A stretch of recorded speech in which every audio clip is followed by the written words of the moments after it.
दुख था, दुख का कारण लोभ था, मतलब दुख का निवारण के लिए 8 मार्ग थे। और आपको जानकर आश्चर्य होगा कि महावीर स्वामी ने 12 वर्ष की कठिन तपस्या की है। इन्हें क्या मिला? इन्हें आपका उपाय दिया जिसका नाम था ब्रह्मचर्य। ठीक है, ब्रह्मचर्य का।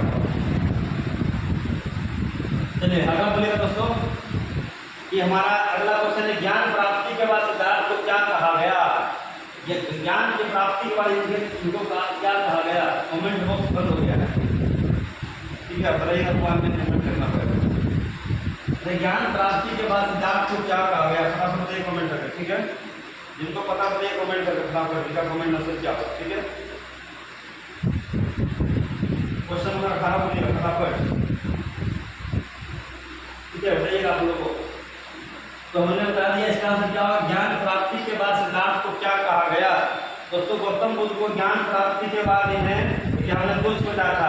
आज जो है गौतम बुद्ध का इन्हीं को कहते हैं तथागत, इन्हीं को कहते हैं। और इनका नाम है अमिताभ। आप नाम सुनेंगे, अमिताभ बच्चन भी जो है ना, इन्हीं गौतम बुद्ध का एक नाम ही है। इसे बोलते हैं ना आपका गौतम बुद्ध इन्हीं को कहते हैं, तथागत इन्हीं को कहते हैं, अमिताभ इन्हीं को कहते हैं। इसका आंसर क्या होगा? ए और डी दोनों। ठीक है, इसको पूछेगा आपसे, इसका आंसर क्या होगा? ए और बी दोनों हो गया। ठीक है, तो बताइए आप लोग अगले कमेंट की ओर अगला क्वेश्चन देगा। ठीक है सर, कमेंट नंबर का आगे सर बोलो तो थोड़ा ले की करना, बोलो तो ले की करना।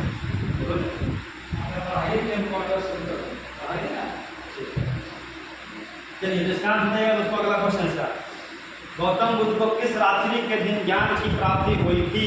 तो ज्ञान की प्राप्ति क्या रखेगा? ठीक है, तो हमने दूसरा रखेगा। हम बताएं थे सिद्धार्थ एक ऐसे व्यक्ति थे कि जिनका जन्म वैशाख पूर्णिमा को, मृत्यु वैशाख पूर्णिमा को, और ज्ञान की प्राप्ति भी वैशाख पूर्णिमा को। याद रखिएगा। ठीक है, तो वैशाख पूर्णिमा दिया कि वैशाख अमावस्या दिया? तो वैशाख पूर्णिमा इसमें दिया आंसर, तो देगा वैशाख पूर्णिमा। इसका आंसर होगा डी नंबर। ठीक है, चलिए आपका तो वैशाख पूर्णिमा हो गया डी नंबर। चलिए अगले क्वेश्चन में बढ़ते हैं और आपको बताइएगा गौतम बुद्ध ने अपना पहला उपदेश कहाँ दिया था? गौतम बुद्ध ने अपना पहला उपदेश कहाँ दिया? हमने बता दिया था पहला उपदेश कहाँ दिया और किसको दिया था? तो खन्ना नामक सेठ को कहाँ दिया था? सारनाथ में। कहाँ दिया था? सारनाथ में। ठीक है, और ये सारनाथ में उसको, इसका आंसर क्या होगा? इसका आंसर आप लोग को दीजिएगा फटाफट कमेंट करके। ठीक है, इसका आंसर आ चुका है। इसका आंसर बौद्ध ज्ञान में क्या होता है? ज्ञान की प्राप्ति हुई थी, ज्ञान की प्राप्ति हुई। सारनाथ में पहला उपदेश दिया, इसे क्या बोलते हैं? धर्म चक्र परिवर्तन कहते हैं। और यहाँ पर क्या हुआ था? यहाँ पर तृतीय बौद्ध समिति हुआ था। तृतीय बौद्ध समिति कहाँ हुआ? तो तृतीय बौद्ध समिति आपको देखने में जाकर हमारा पाटलिपुत्रा में हुआ था। ठीक है, याद रखिएगा हमारा तृतीय बौद्ध समिति कहाँ हुआ था? पाटलिपुत्रा में। और लंदन में क्या हुआ था? इनको जन्म हुआ था। तो गौतम बुद्ध ने अपना पहला उपदेश कहाँ दिया था? तो सारनाथ में दिया था। ठीक है, सारनाथ दोस्तों कहाँ पड़ता है? सारनाथ पड़ता है उत्तर प्रदेश में। तो उत्तर प्रदेश में आपको हर हाल में, ठीक है, हाँ सही बोले, सबसे ज्यादा उपदेश कहाँ दिया था? श्रावस्ती में, कौशल के श्रावस्ती में।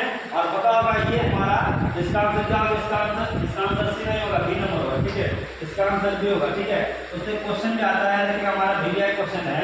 आपसे अगर पूछ दिया कि आप लोग सुने होंगे, आप लोग अस्तूप किससे संबंधित है?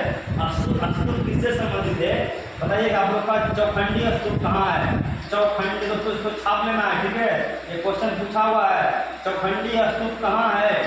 चौखंडी स्तूप कहाँ है रखेगा दोस्तों?